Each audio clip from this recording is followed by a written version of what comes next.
আমি জুলাই বিপ্লবে যে মানুষগুলো অনবদ্য ভূমিকা রেখেছে সেই মানুষগুলোকে আমি স্যালুট জানাতে এসেছি। আমি আপনাদেরকে স্যালুট জানাচ্ছি। বিপ্লবের কঠিন সময়গুলোতে যে মানুষগুলো নিবৃত্ত থেকে আমাদেরকে রাত দিন এক করে সাপোর্ট দিয়েছেন, আমাদেরকে সাহস জুগিয়েছেন, আহত পঙ্গুক্ত আমাদের ভাই বোনদেরকে সেবা দিয়ে তাদের ট্রিটমেন্টের ব্যবস্থা করেছেন, জীবনের ঝুঁকি দিয়ে নিজের বাসা ছেড়ে দিয়ে আমাদেরকে তাদের বাসাগুলোকে একটা সেফ হোম হিসাবে আমাদেরকে তৈরি করে দিয়েছেন, সেই মানুষগুলো হচ্ছেন আপনারা। আপনাদের অবদানের কথা এনডিএফ ন্যাশনাল ডক্টর ফোরামের এখানে যারা ডাক্তাররা আছেন, আপনাদের অবদানের কথা এই বাংলার সর্বস্তরের মানুষরা আজীবন শ্রদ্ধার সাথে স্মরণ রাখবে ইনশাআল্লাহ। আমি কিছু গল্প শেয়ার করি। যেহেতু জুলাই বিপ্লবের শুরু থেকে শেষ পর্যন্ত নীতি নির্ধারণ এবং মাঠ পর্যায়ে সমন্বয়ের সাথে আল্লাহ তাআলা আমাকে কাজ করার সুযোগ দিয়েছে এবং কঠিন সময়ে অনেকগুলো ভূমিকা আল্লাহ তাআলা আমাকে পালন করার তৌফিক দিয়েছে। তো সেখান থেকে অনেকগুলো মানুষের সাথে আমার কিছু স্মৃতি আছে এবং বিশেষ করে যারা ডাক্তার আছে, এনডিএফ এর বিভিন্ন পর্যায়ে যারা নেতৃবৃন্দ আছে,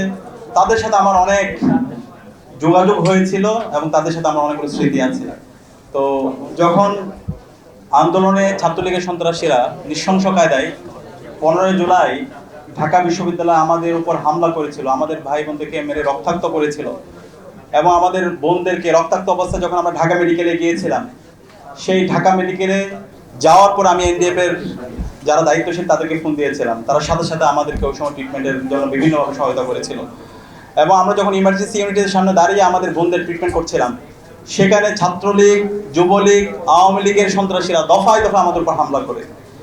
ওই সময়ে যারা সিভিয়ার অবস্থা ছিল তাদেরকে আমরা বিভিন্ন প্রাইভেট ক্লিনিকে ট্রিটমেন্টের জন্য নিয়ে গিয়েছিলাম এবং সেই সময়ে অ্যাম্বুলেন্স দিয়ে তাদেরকে ট্রিটমেন্টের জন্য সামগ্রিকভাবে এনডিএফ এর এখানে অনেকের নাম আমি বলতে পারবো, আমাদের ডাক্তাররা আমাদেরকে সার্বিকভাবে সহযোগিতা করেছিল। পরবর্তীতে যখন ইন্টারনেট ব্ল্যাক আউট করে দিয়েছিল এবং কারফিউ জারি করেছিল সেই কঠিন সময়ে এবং 18 জুলাই প্রাইভেট ইউনিভার্সিটি আমাদের ভাই বোনদেরকে মেরে যখন রক্তাক্ত করা হয়েছিল, প্রায় শতাধিক আমাদের ভাই বোনদেরকে শহীদ করা হয়েছিল, সেই সময়ে আমাদের এনডিএফ এর সর্বপর্যায়ে ডাক্তাররা আমাদেরকে শারীরিকভাবে সহযোগিতা করেছিল। এবং আপনাদেরকে একটা ঘটনা বলি, আমাদের 25 জুলাই যখন হাসিনা এই গণহত্যা এবং শিশু হত্যা করার পরে যখন ঢাকা মেডিকেলে অভিনয় করতে গিয়েছিল, নাটক করতে গিয়েছিল, আপনাদের তো মনে আছে, সেই সময় আমাদের কিছু সমন্বয়কদেরকে সে বলছিল তুমি আমাদের সাথে আসো, সে আহতদেরকে দেখতে যাবে। কিন্তু তখন আমরা বলেছিলাম যে খুনি গণহত্যা এবং শিশু হত্যা করে আমাদের ভাই বোনদেরকে শহীদ করেছে, 5 দিনে আমাদের প্রায় 700-এর অধিক ভাই বোনকে শহীদ করেছে, তার সাথে আমরা একসাথে হাসপাতালে যেতে পারি না। তখন সেকেন্ড লেয়ারের যে সমন্বয়ক ছিল তাদেরকে আমরা বিভিন্ন সেফ হোমে রাখার ব্যবস্থা করেছিলাম। সেই সেফ হোমের বিভিন্ন বাসাগুলোতে থাকার ক্ষেত্রে আমাদের ডাক্তার কমিউনিটির এনডিএফ এর বিভিন্ন পর্যায়ে যারা দায়িত্বশীল ছিল আমাদেরকে সহযোগিতা করেছিল এবং সেই সময়ে আমরা আব্দুল হান্নান মাসুদ, রিফাত রশিদ, মাহিন সরকার সহ মোসাদ্দিক আলী মোহাম্মদ তাদের নেতৃত্বে আমরা একটা প্রেস কনফারেন্সের জন্য ব্যবস্থা করেছিলাম যে হাসিনার গণহত্যা এবং শিশু হত্যার চিত্রগুলো আমরা জাতির সামনে তুলে ধরবো। এবং ওই সময়ে আমাদের প্রথম সারির সমন্বয়ক নাহিদ, আসিফ তারা গণস্বাস্থ্য হাসপাতালে ছিল এবং গণস্বাস্থ্য হাসপাতাল থেকে পরবর্তী তাদেরকে আবার তুলে নিয়ে যাওয়া হয়। হান্নান মাসুদ, রিফাত রশিদরা যখন কুয়েত মন্ত্রী হাসপাতালে গিয়েছিল,